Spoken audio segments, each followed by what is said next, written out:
Hello, everybody, and welcome back to another exciting edition of the Enterprise Dish. Today, we are hanging out with Rick, who is in yet another office. No surprise there. Where are you at today, Rick? Well, I'm at the VEEAM office in Atlanta. It's a brand new facility, just opened a couple weeks ago, and down here to shoot some videos. I was just telling Brad I should have went into our studio and have done this call there because probably for once I could have outperformed in regards to broadcast quality. Brad's set up there. Well, I'm sure you'll be there frequently, especially in Atlanta, which is super easy to get to. That's actually pretty convenient. Yeah, it works pretty good. The only thing is the office is a good hour north of the airport. Oh, okay. I do it for the people here. Rick is a people person. Actually, I was just trying to think. It's hard to believe it's been about 6 weeks since VEEAM. It does not feel like it was that long ago that we were down in Miami, but yeah. Oh, wow. Yeah, it is. It's over a month now, so yeah. Yeah, time is flying, but couple quick things before we dive into topic du jour. If you've been holding out for Hyperserver 2019, that is now available after many delays. But what I want to hit on here, Rick, is for the second time in a week, a city in Florida, separate cities, have paid ransoms for ransomware. And this is like several hundreds of thousands of dollars that these companies, or cities, I should say, are just forking over to get their data back. And this is, it's befuddling because there's so many different ways you can prevent against this. And it all starts with, the story always starts the same. Somebody clicked an email and a link, and then before they knew it, their whole entire system was gone. Yeah, so ransomware, is something that's near and dear to my heart. And well, I shouldn't say ransomware, but ransomware resiliency. Yeah. And this is something that I ended VEEAM on with. We had the big room and the big general session room we had a session on. And I've been doing a lot of work here at VEEAM about it. And I'll be really transparent. I actually thought that the biggest, most effective technique was always something technical, like whatever a backup product can do. Sure. But the reality is user education is the most effective technique. So a lot of times people are trying to solve it technically with this, backup product, these storage, these offline medias. Those are all good. And I'll get to that in a second. But if you're not investing in user training and administrator training, believe it or not, those are things you should work on, because that's the entry point to a lot of these threats. And then beyond that, we can be resilient in other ways. So I'm curious, when you say user training, I mean, is it just simple things like we've been hearing for ages, like don't click links in emails, that sort of thing? Or like, what do you hear on that side? Definitely don't click links on emails. Basically any sender or subject or topic that doesn't look, feel, or smell right, that's probably not something that's right. And one of the tips that I have accumulated over the years are around things like running the little test services called like GoFish, getgofish.com, for example. It'll do a simulated malware email and it'll give you a report on who and how many people clicked it so that you know who to train. Oh, that's helpful. Yeah, I mean, it's not an actual Sure threat, but it's just identifying your risk in that area. That's one little professional tip I could drop out. But I think at the end of the day, and Brad, I don't know if you've ever had ransomware in any of your experience. Luckily, I've not. But every time I go to and do a presentation about this, I ask for a show of hands from like administrators, IT pros. It is shocking how many people raise their hand. Most of the room have had some form of a ransomware situation. Anybody who's had one that really goes good, they always end their story with, and thank goodness I had a backup. And that's where I think I can help the most. And, I'll give everybody a couple of tips. And this is not specific to VEEAM. Of course, you can do all of this with VEEAM. But here are some very important tips. No matter what product you're using, always implement least privilege. And what I mean by that is reading source data, whether it's Windows servers, Windows desktops, virtual machines, Hyper-V, VMware, whatever permissions you need to read that, have a completely different set of permissions to write the backups on some storage, tape, disk, NAS devices, etc. And from there, you've immediately implemented a propagation barrier. And then on top of that, make your components use a different account. You can add additional levels of resiliency by making like that target account where your backups are stored. Make that on Linux, for example. It sounds crazy, but it's a whole different authentication framework, and have multiple copies of your data. At Veeam, we've always advocated this thing called the 3-2-1 rule, which came about, I think, in the photography practice, where the thought of digital camera, it's all on this SD card. There was a thought about losing these pictures. The notion of a 3-2-1 rule was born. But the thought is to have 3 different copies of your data on 2 different media, with one of which being off-site. Very simple rule that can address nearly any failure scenario, yet it doesn't require any specific technology. So things like the cloud, things like tape, things like replicated backups off-site. I shouldn't say replicated backups off-site because that might propagate a problem.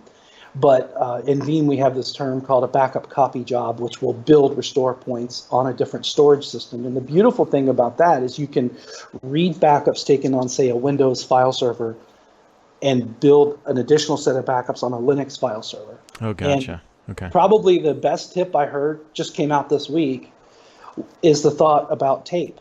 And before I tell you the story, Brad, what's your 2019 opinion on tape? Ooh, tape's a dicey one, right? There's always going to be, in my opinion, a love-hate relationship with tape, right? It sounds really good in theory. It sounds really good in practice. Like you put the tape in, gets a whole bunch of data on there, and then you go put it somewhere, and it's going to be safe. And it's going to be safe for a long time in theory. But I think most people at some point in their career have probably been burned by a tape backup that got corrupted or all that. But in the day and age of where an email link can cost you $500,000 in an instant,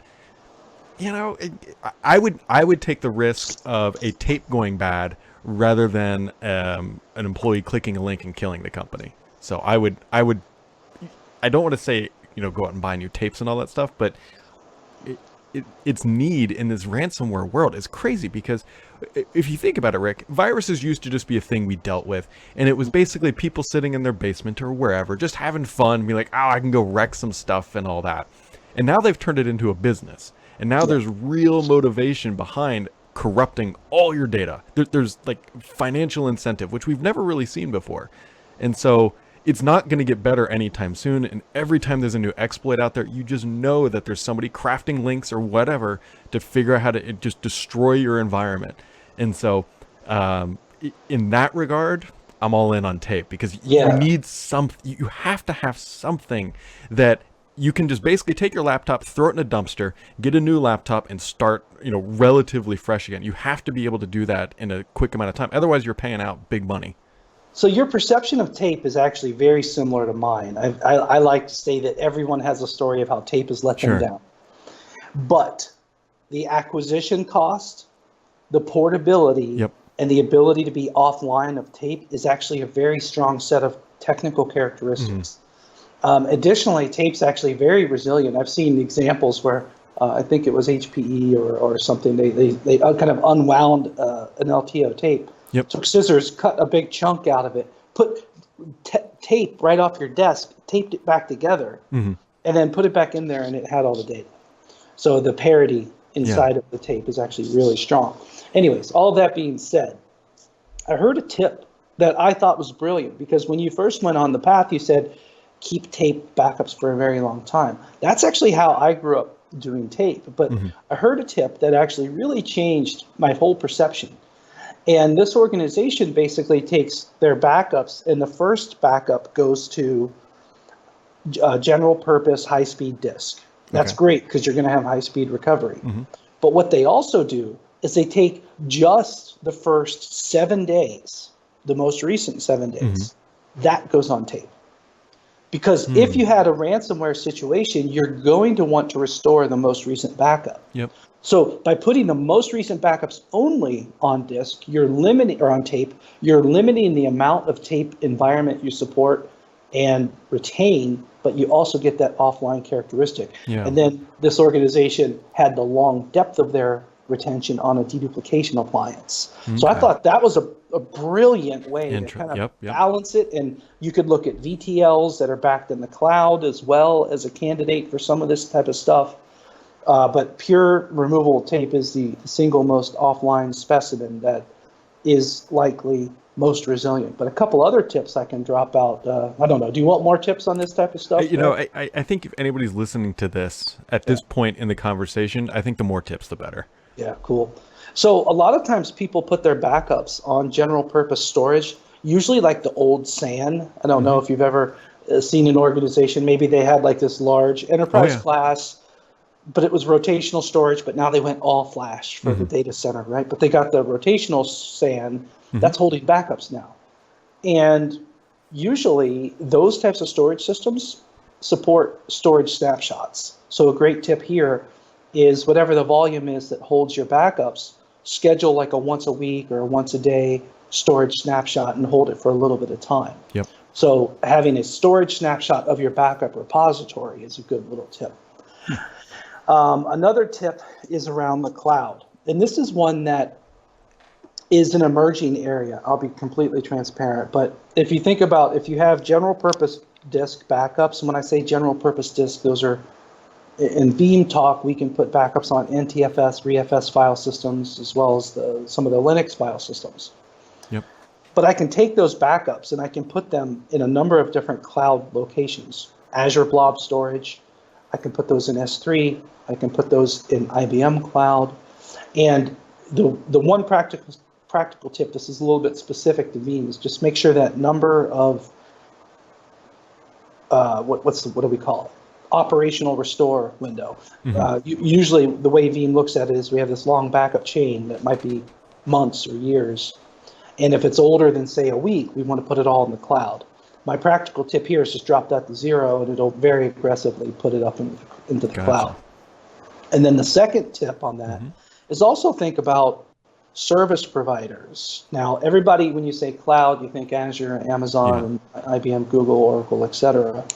But there's a huge network of service providers, and VEEAM's actually taken this very, very seriously over the years. We have invested in a technology called Cloud Connect, which is a backup repository that sits in the sky, a place where you can put your backups. That's a really good resiliency technique, especially if the service provider or an enterprise on their own wants to do this. But there's a technique that we have called insider protection.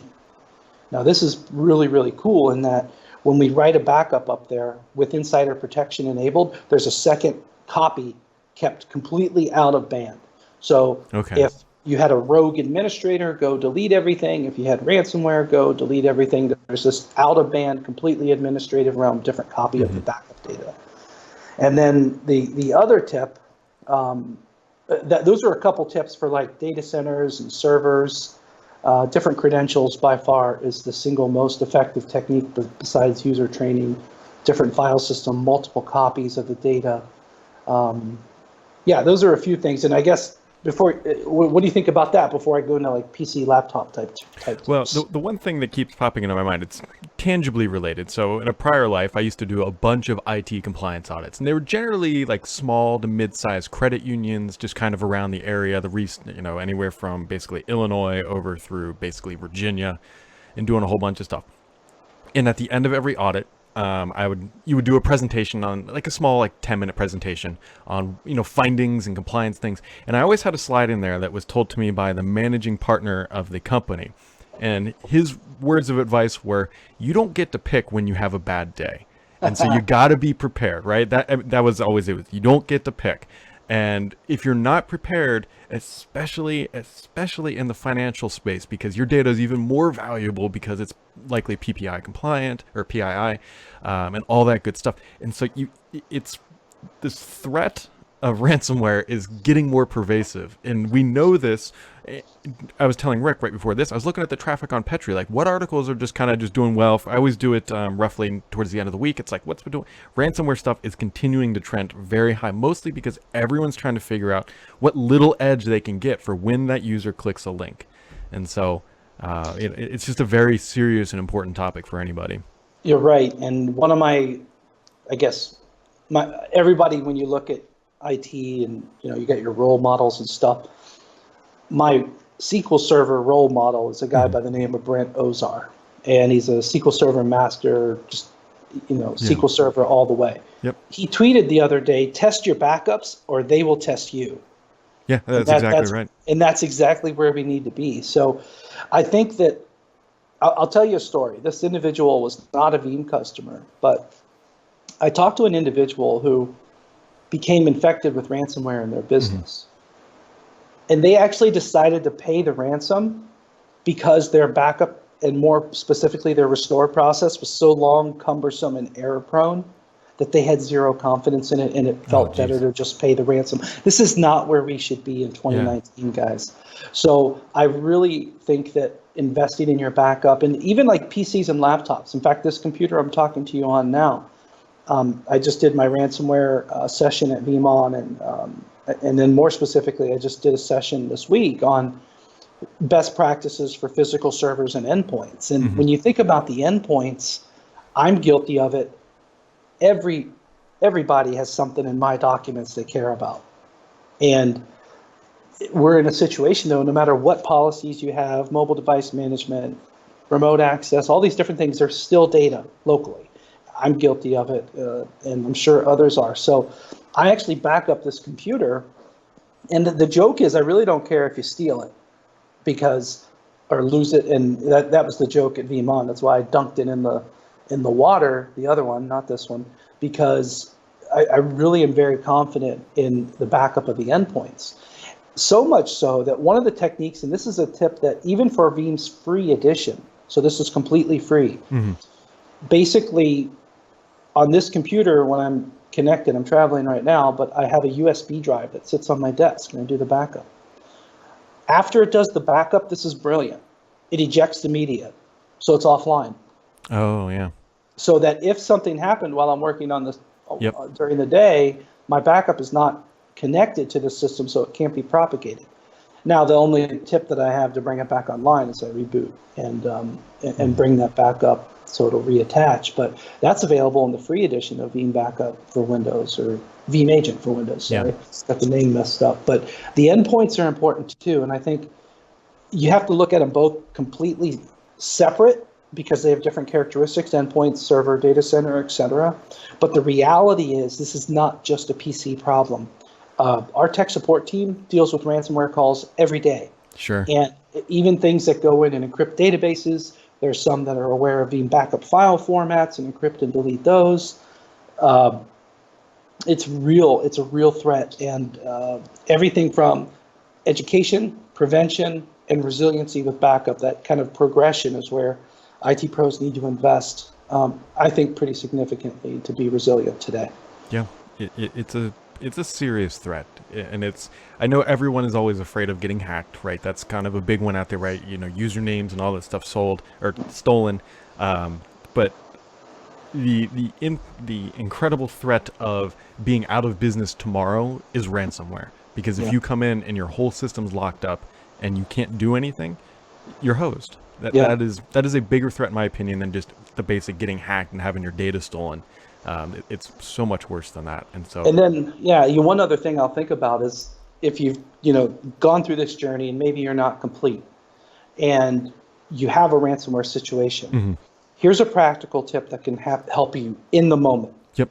Believe it or not, call for support to maybe your backup vendor, because it's very important that you don't introduce the propagation to your backups. Sure. Oh, exactly. So our support team has actually restructured their process so that they walk through a very safe kind of isolation progression of what you would do in a restore situation.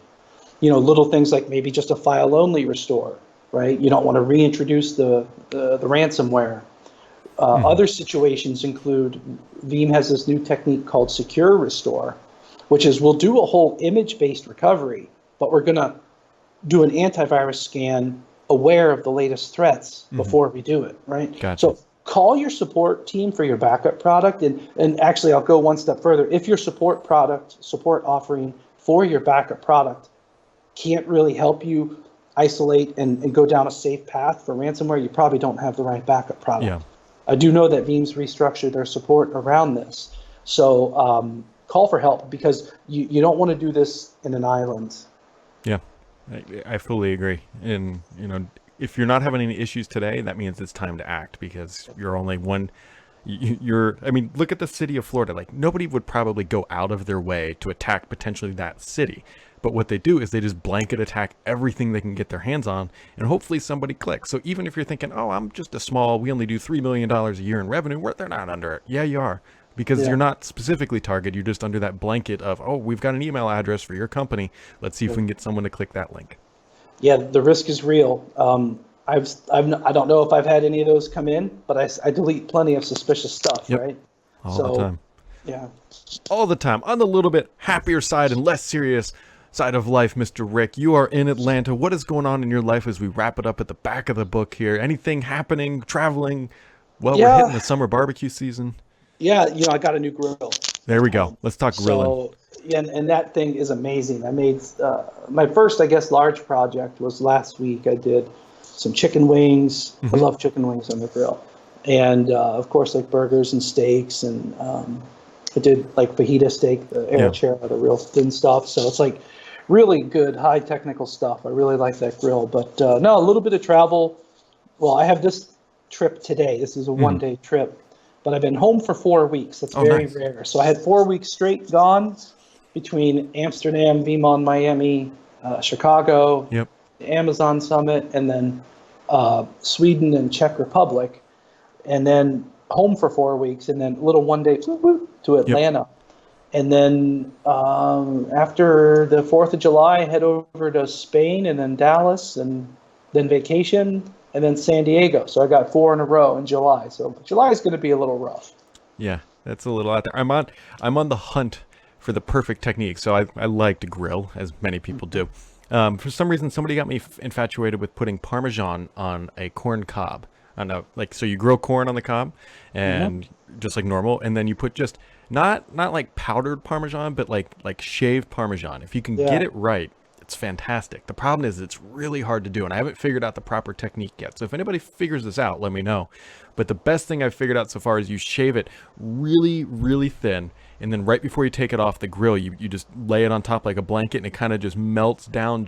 I'm sure this is terrible for me, but anyways, it just kind of melts down, and it's just enough that it is amazing. But that sounds great. I think that if you get it right, it could even make like a creamy crust situation, almost better than butter. And it actually brings a really good salt to it, by the way. A lot of people say don't add salt, add Parmesan cheese, because it actually brings that salty flavor. So the challenge, though, is that so typically, it's tough because depending on how you do the corn on the grill, like sometimes if you can have it elevated, but typically we put like a layer of aluminum foil down. And the problem is if that Parmesan cheese touches the aluminum foil, like it peels off.